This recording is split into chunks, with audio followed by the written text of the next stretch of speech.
Hello. I cannot tell you how happy I am to be here. This is the first time that I have had the opportunity to speak to a group about fitness. I'm usually speaking to groups about education because, as they mentioned, I've been an educator for 30 years. I'm still a school principal, and I spend a lot of time talking about education. But fitness is an education all of its own. And I've had the opportunity to share with you a little bit about my fitness journey with some steps that you can potentially take as well. So I'm really happy that you have your workbooks because there are things that you can do. And so I want to start out with the fact that there is a path. It leads to freedom. Bronson says fitness is freedom. Have you heard him say that? I've been working with Bronson for a number of years and I have experienced more and more of that. But my journey will not be the same as your journey. And so that's why it says getting on your path to freedom.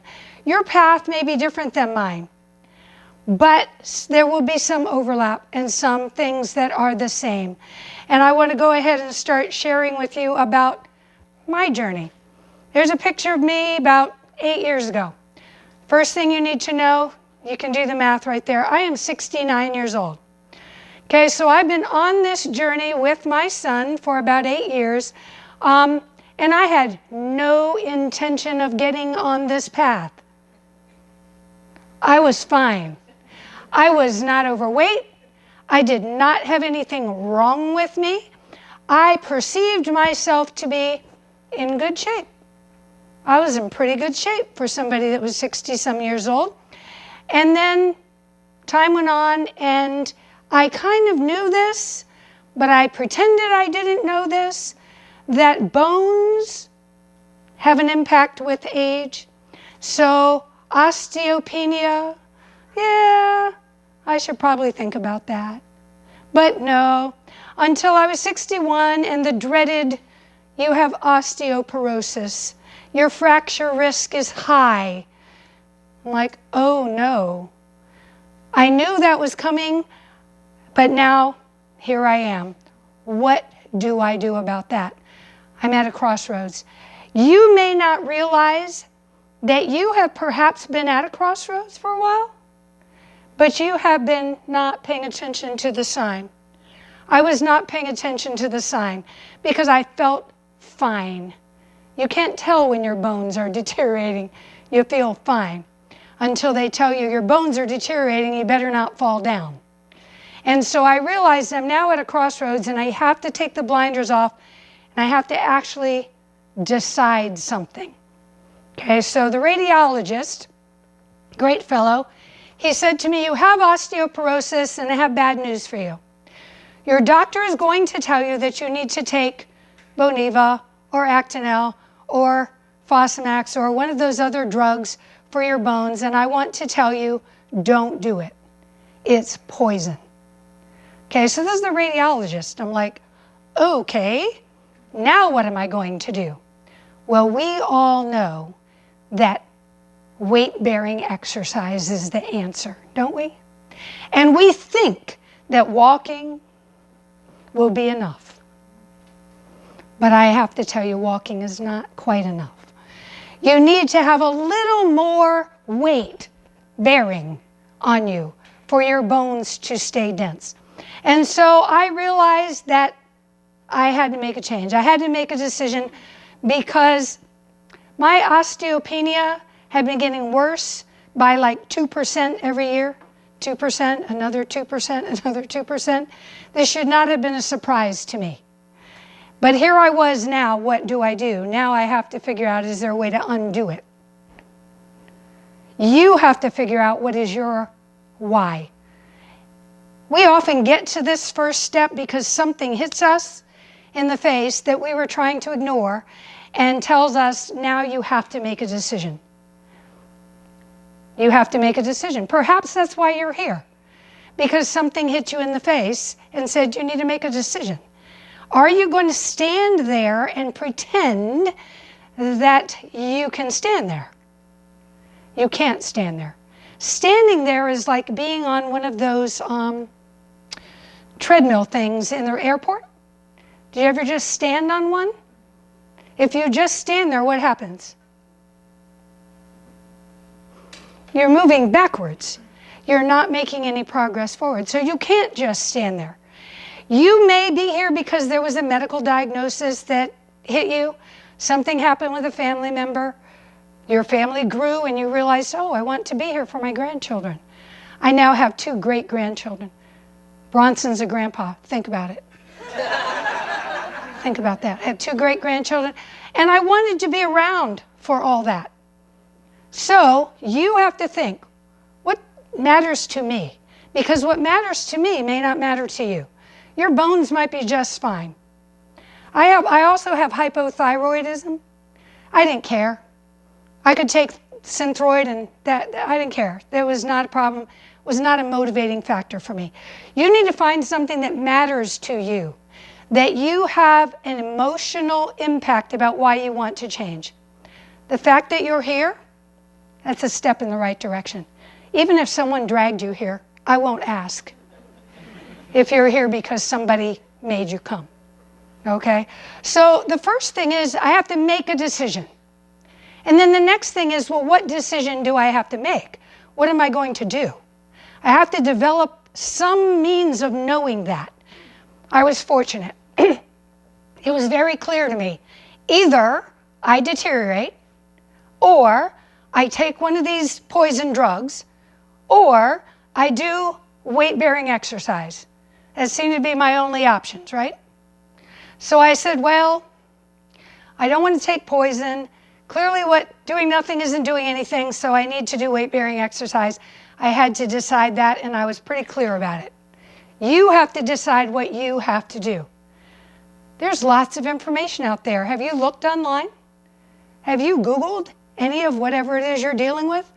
People have lots of opinions about what you need to do. You need to make sure you are checking with people who have achieved what you hope to achieve. And you need to make sure that they are reliable. Now, this is a sad state. Your primary care physician, probably not the person that you want to talk to. I'm sorry to say that.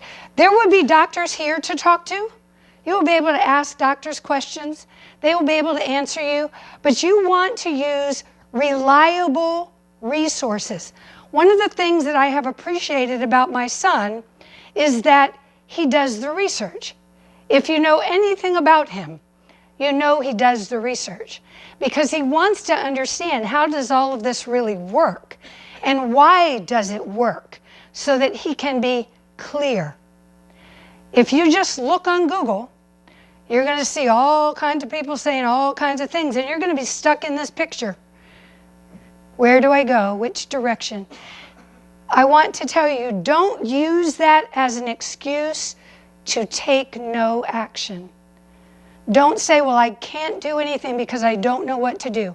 This person says this and that person says this and I really just don't know. Realize if you're using that as an excuse. Now you're here amongst a number of people who have determined through research, through talking to people who are reliable, that a low to no carb way of eating is good for you. It is good for you. So you need to check with those people to determine what it has done to help them. Because at some point, you have to take some actions. So I had to make a decision. I had to decide, okay, well, what am I going to do? Weight-bearing exercise. Okay, what does that look like? Where am I going to do that? Now keep in mind, I've never been in a gym in my life.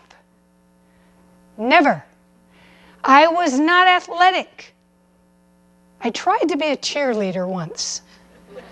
I failed. I was not chosen. It was very sad and disappointing. But I'm not coming from a perspective that activity is it. I know how to do that. I didn't know how to do that. So this is the thing. When I make a decision, I go all in. You might decide, well, I'm going to start with a small change. I'm going to stop eating extra sugar. Now, you know sugar isn't everything, right? But a small change would be I'm going to stop eating extra sugar. That's a small nutritional change. You could decide, instead of sitting and watching TV, I'm going to get up and take a walk. Every day I'm going to do that. I'm going to take a walk. That's movement in the right direction. Or you could be radical like me and decide to start CrossFit. So that was my decision. I'm going to do CrossFit. Now, the reason I decided that was because Coach Bronson was opening a CrossFit gym. That made it easier. Okay, I had somebody I could go to that could tell me what to do because I didn't have a clue. But walk into a CrossFit gym? You have got to be kidding. So I said to him, I can't walk into your gym because I don't know what to wear. I don't know how to do anything. And I don't really feel comfortable around a lot of people I don't know. And so how am I going to do that? That's just too much. So he said he would personally train me. So he says to me, can you jump? What kind of a question is that? I'm a 61-year-old woman. Of course I can't jump. So I tried to jump. I fell. I couldn't jump. It was very disheartening. How am I going to do this? I can't even jump. But he got me started doing CrossFit. I decided, okay, I can walk into the gym. 1% is more than 0. Okay? Walking into the gym was my 1%. I'm going to walk in here and I'm going to learn how to lift a PVC pipe. Because remember, I can't do anything. So I can lift the PVC pipe now. And so I'm starting. Now you have to decide, okay, I've done all this personal training. I'm ready to start class. Decide on a date. You have to make it tangible. So the class is on this day. I'm going to go there. I'm going to commit to show up and do whatever they tell me to do. Some people say, well, I can't do a fitness program because I don't know what to do. I've been doing this for 8 years. I still don't know what to do. But I am doing Coach Bronson's fitness app, and every week I look on my phone and it tells me what to do. And so that helps me because I can't figure it out by myself. Okay, so I decided I'll go to the gym and do what they tell me to do. And I did that. I did that for a couple of years. And I saw some progress. I felt stronger. I got my Dexa Scan and I had not gotten any worse. Well, that was good because I had been tracking 2%, each year getting worse. So now I'm holding steady. This is the thing. What you start out doing is not the end of the story. You have to keep doing it. This is one of the hardest things. The first step might be the hardest, where you have to actually come to grips with that you need to make a change. Then you have to come to grips with the change has to keep happening. It's not that diet mentality that says, I'll do this, I'll lose the weight, and then I'll go back to what I was doing before. How many of us have done that? Yes, and it all just goes undone. And it undoes way faster than it does. Just saying. So, it didn't take you overnight to get where you are. The light bulb came on. Getting where you want to be is going to take some time. Habits, new lifestyles, ways of eating will take some time. Change can feel like loss. I can't eat the pasta anymore, even though the pasta makes me sick to my stomach every time I eat it. Let it go. Let it go. I almost ate some pasta last night. It's been a number of years. I was out. There was pasta. I said, that looks good in the picture. I will feel so sick if I eat that. So I did not. It gets easier over time when you make those choices. You will not always feel like doing it, okay? I didn't always feel like going to the gym. Now, years went by, COVID happened, gyms closed, all that. I built a gym in my home. I love my gym. It is my happy place. It has weights. It has a rower. I love my rower. It has kettlebells. It has all kinds of fun things to do. Does that mean that every day I look forward to going there? No. No, I don't. And so sometimes I have to make myself do it.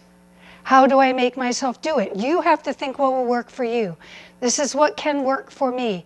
I get up out of bed and I put on workout clothes. There's something about putting on workout clothes. If I put the workout clothes on, I'm pretty committed. I'm heading down there. Now, some days I head down there, I do the warm-up, and I'm like, this is great, I'm so glad I came down here. Some days I do the warm-up and I go, I would like to be done now because I really don't want to keep doing this. And so then I have to decide, am I now moving on to the strength work? I like the strength work. So usually I will do the strength work. I don't like the cardio. Bronson, I don't like the cardio. Now, this week there was a lot of strength work. I was happy. But I push through and I'll do the cardio because I need to be balanced and do all those things. You will face obstacles along with your internal inertia that says you don't want to do this, you want to roll over and stay in bed. Okay, you may have other obstacles. Okay, here are some of my obstacles. I happen to have shredded cartilage in my right hip. Okay, it is so shredded that they decided there's nothing they can do about it that will make it any better because less cartilage is not going to be better. Okay, I have degenerative disc disease in my back. So I do have some issues at times where my back doesn't feel great. And for some reason, I tend to impinge my right shoulder. I don't know what's going on there. There are obstacles that you will have to overcome. By being consistent, I rarely feel what's going on in my back because my muscles support my body and I don't really feel any pain in my back. My hip feels great. As a matter of fact, I'm not sure it's my right hip or one of my hips. I think it's my right hip, but I don't feel any pain. I am feeling a little bit in my shoulder this week because of those push presses. Nevertheless, in April of this year, I had hernia surgery. And so that was an obstacle. When you have a hernia, you can't lift what I want to lift. And then when you have surgery, you can't lift anything for a very long time. And so I am now kind of getting back because of those obstacles. But the thing is, you can't stop. You can't stop. The only way to fail at this whole fitness journey thing is to quit. And then you have to rethink your why. So here's the thing. There are days when I think, I really just don't want to do this anymore. I really just don't. I want to go eat pasta and ice cream and never work out again. And then I remember what I felt like, what I was able to not do, all of those things. So what I realized in the middle of all of this going on, now remember, I was going to the gym and doing what they told me. And then I realized after a while, it wasn't quite enough. Forestalling the decline was not enough. I wanted to reverse the osteoporosis. I wanted to be even stronger. I wanted to be able to see progress. How many of you have looked at Bronson's books and things? He's got data. He likes data. I like data. So at the gym, he bought an in-body machine. You know what I'm talking about? One of those great machines that tells you your body composition, okay? So I'm looking at myself and I'm like, well, I'm doing pretty well. I'm in pretty good shape. Well, that in-body machine did not agree with me. That in-body machine said, you are too fat. you have too much fat. I'm like, how is that possible? You have too much fat. You need more muscle. And so I decided I needed to do something else besides all this working out. All this working out got me this far. And then Bronson said, you should consider changing what you eat. You should consider eating meat. And I said, I like meat. I might be able to do that. Let me do that for a couple weeks. I'll eat some meat. I'll keep working out. We'll see how this goes. Okay, so after about 4 weeks, I was shocked. Shocked, I tell you. The in-body machine told me that in 4 weeks of working out, same, but eating meat, I lost more fat and gained more muscle than I had lost fat and gained muscle in months of just working out and eating whatever I wanted. Weeks versus months. The difference, what I was eating.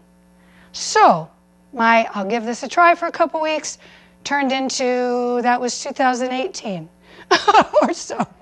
It's been 4 years or so. And so, I was just talking to someone, I eat mostly meat. Once in a while, I'll eat something else. You know, it's not like there's somebody looking over my shoulder saying, you bad person, you ate that broccoli, you know, whatever. Or even worse, you ate that ice cream, yeah, sorry.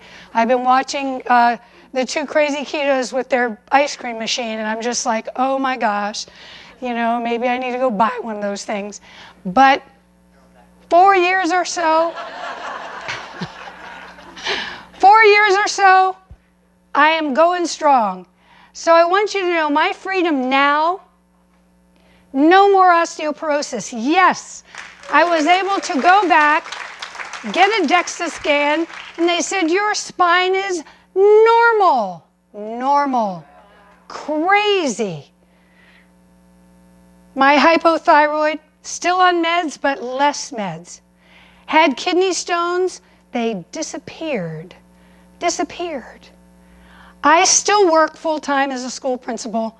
That is not the most stress-free job in the world, okay? So I'm there, I'm doing it, enjoy my work.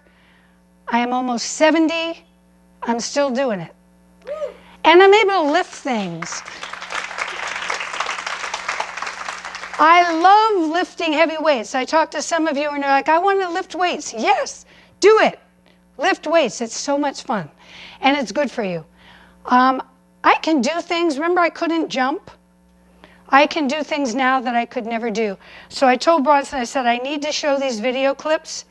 This is Bronson's CrossFit gym, however long ago this was, my very first on a 20 inches, people, 20-inch box. Watch me go.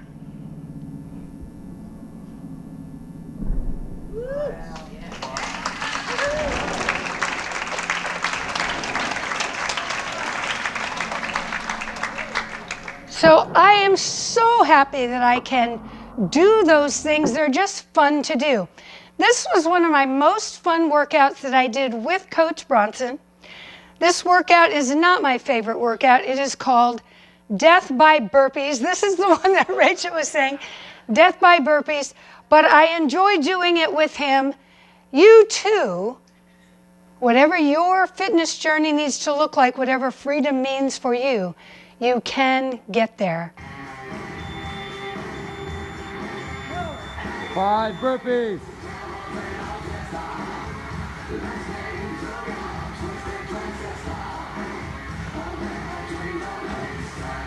I can even keep up with him.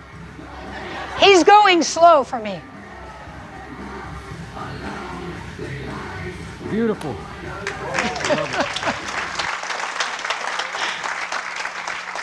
Whatever your freedom looks like, there is a path for you to do it. The fact that you're here this weekend may be your beginning. It may be your encouragement to stay the course. but I'm glad that you're so here. I'd love to talk to any of you throughout the weekend that would like to just talk to a regular person who made it happen. You can too.